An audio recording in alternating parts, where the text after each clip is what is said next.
The first time I rode my mount into the newly reimagined Silvermoon city, I literally stopped moving. I took my hands off the keyboard and just stared. The scale, the gleaming ivory spires towering above me, it is, without a doubt, the most jaw-dropping visual spectacle Blizzard has ever pulled off. Look, World of Warcraft, midnight is here. This is the second chapter of the World Soul Saga, picking up right where the War Within left off. We're defending the Sunwell from Xalatath, exploring gorgeous elven kingdoms, and fighting back massive void storms. It's an expansion that promises to cement a second golden age for the franchise. But honestly, it's not without a few massive speed bumps. Let's talk about how this game actually plays right now. Here's the thing. The core gameplay loop is as addictive as ever, but there's definitely some weird friction depending on what class you main. I've been maining the new Devourer Demon Hunter, and frankly it feels a bit floaty.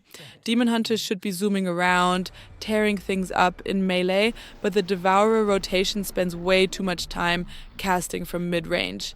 Hitting Consume just doesn't have that meaty physical thwack you want. Meanwhile, my Marksmanship Hunter is absolutely eating.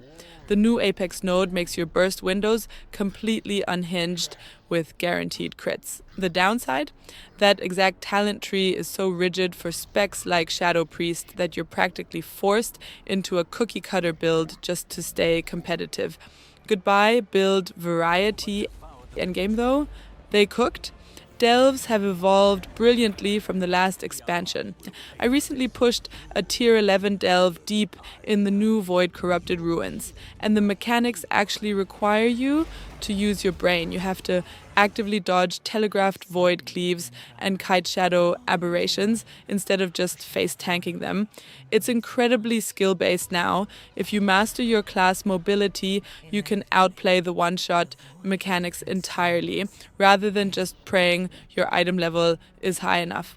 Plus, they finally completely ditched Valor Stones. Upgrading your gear to a previously reached level now only costs gold. It is a massive quality of life win. There's also a new outdoor hunting system called Prey. It's a neat concept that makes the open world feel dangerous again, but it definitely feels like a first draft that needs tuning. Alright, so what does Midnight do exceptionally well? I gotta say, the side quests, they are the absolute soul of this expansion. Forget the grand cosmic battles for a second. There is a deeply nuanced emotional side quest about two estranged troll siblings reuniting to mourn their abusive mother. It is incredibly written. Why aren't these writers handling the main plot? We also get to uncover a dark conspiracy in Silvermoon involving a magistrate sacrificing the homeless to demons. It's gritty, it makes the world feel alive, and I ate up every single second of it. And I can't talk about the pros without shouting out the banner feature, Player Housing. It launched back in December, and I have easily sunk over 100 hours into just building my house. The editing tools are surprisingly powerful once you learn them. You can combine all this beautiful elven and troll decor to make some wildly creative spaces, and the zone design outside your house is just as top tier. Eversong Woods has finally healed from Arthas' invasion, and Suleiman offers this rugged, piney wilderness that I actually preferred exploring on a ground mount. That's how good it looks. Oh, and dungeon design took a massive leap forward. The Den of Nalarak is hands down the best 5-player dungeon right now. Blizzard absolutely nailed the savage Amani troll aesthetic. You're constantly dodging spear traps, and the final boss forces you to juggle a brutal stacking bleed mechanic while kiting massive spirit bears around the arena. It's chaotic in the best way possible. Since Blizzard integrated a lot of add-on functionality directly into the UI, boss mechanics feel way more creative because they aren't just designing around deadly boss mods anymore. But it's not all sunshine and void beams. Let's get into the weak spots because there are a few glaring issues. First off, the main story has a massive sag in the middle, Erator's epic journey across Azeroth. I cleared it in under 2 hours. That is not an epic journey, that's a long commute. And what they did to Turalyon is borderline character assassination. He feels completely rewritten with forced flaws just to manufacture drama. Then there's the housing UI. Look, I love the housing system, but the user experience is super clunky. Switching hotkeys between normal gameplay and editing is a chore. And the dye system, you have to preview a color on your furniture, realize you like it, write down a literal shopping list in real life, teleport back to town, hit the auction house, buy the dye, and go all the way back. It is so tedious. Make it seamless, Blizzard. And while we're talking about housing, we cannot ignore the elephant in the room, Hearthsteel. It is wild to me that they introduced this incredible, highly requested feature only to lock some of the best decorations, like the animated spring blossom trees behind a premium cash shop currency. It's a massive slap in the face to players who are already paying a box price and a monthly sub. You can't praise the housing without calling out this blatant double dipping. Performance in Silvermoon is another rough spot.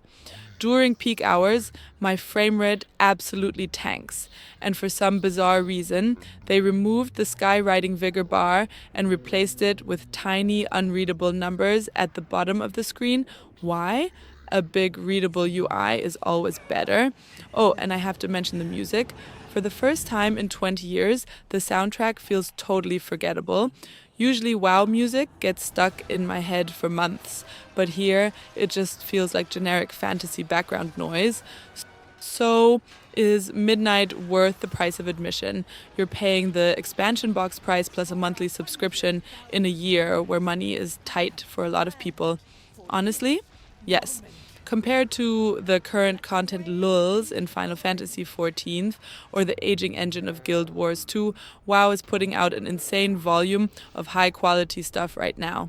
The addition of player housing alone justifies the price tag for a massive chunk of the player base. It's a premium price, but you are getting a premium theme park MMO experience that respects your time far more than it did a few years ago. But what is the rest of the community saying? I spend hours digging through the forums and YouTube comments, and reception is definitely polarized. A huge chunk of players agree with me, saying Blizzard absolutely cooked with this expansion, and it's the most fun they've had in years. But there's a vocal segment claiming the game has been downhill since Shadowlands, and they've already cancelled their subs. There's also some major skepticism about mainstream review scores. People don't trust the high ratings from big outlets, constantly bringing up past scores for controversial games like Conquered as proof that reviewers are out of touch. Meanwhile, the lore nerds are complaining about a lack of real war in Warcraft, begging for a return to pure horde versus alliance hatred. And the housing sickos, they are just begging for guild halls and public visitor settings so they can host parties. Oh, and if you read the comments, beware of the bot apocalypse pushing some weird crypto ticker. Just ignore the spam. Alright, time for my final verdict. World of Warcraft. Midnight is a triumph with a few rough edges. It fumbles some of its main story pacing, and the new UI choices for skywriting are baffling, but the incredible world building, the massive win that is player housing, and the phenomenal dungeon design completely carry the experience. If you checked out years ago, this is the time to come back. Blizzard has finally remembered how to make Azeroth feel like a world you actually want to live in. And before we wrap things up, a huge shout out to our sponsor, Therion.vip.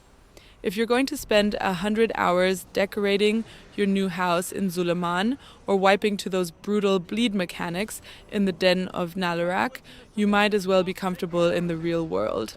They make awesome gaming fashion, and the last t-shirt I got from them has been exactly what I needed for those marathon progression nights. Thanks for watching.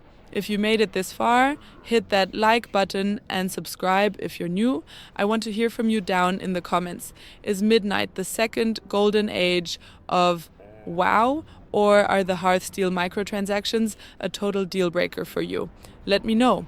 Until next time, stay out of the void zones, keep having fun, and go catch those W's.